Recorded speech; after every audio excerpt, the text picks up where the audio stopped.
बहुत समय पहले बादशाह अकबर के राज्य में एक युवक रहता था। उसका कोई दोस्त नहीं था, क्योंकि सभी उससे नफरत करते थे। सभी उसका मजाक उड़ाते थे।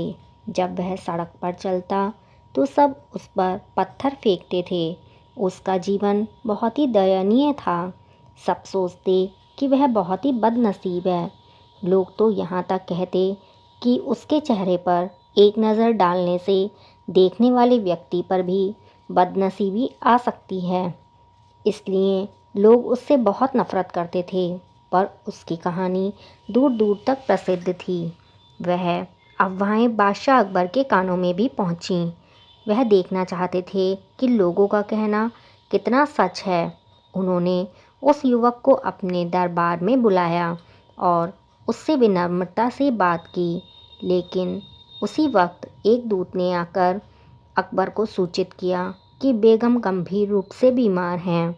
उस दूत ने कहा, जहाँपनाह, आपसे अनुरोध है कि आप तुरंत रानी साहिबा के कक्ष में चलें।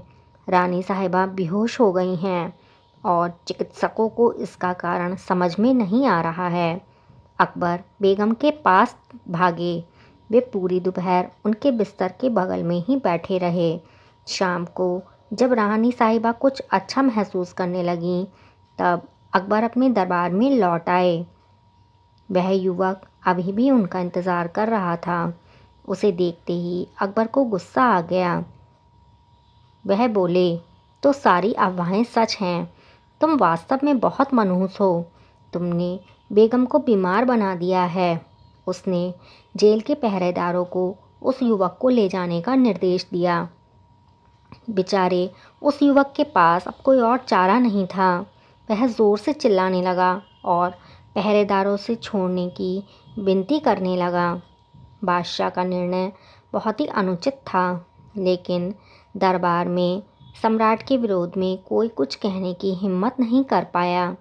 अचानक बीरबल वहां आए, जहां वह युवक खड़ा था, और उन्होंने उस युवक के कान में कुछ फुसफुसाया।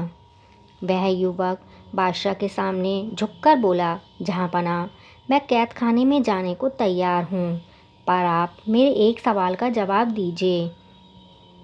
यदि रानी बीमार हो गई हैं, तो मेरा चेहरा तो आपने देखा है, आप बीमार क्यों नहीं हुए? अकबर को अपनी गलती का एहसास हो गया। उन्होंने उस युवक को जाने दिया और खजाने में से सोने का एक थैला उसे भेंट किया। फिर दरबार में बैठे लोगों ने बीरबल की बुद्धि और ज्ञान की प्रशंसा की।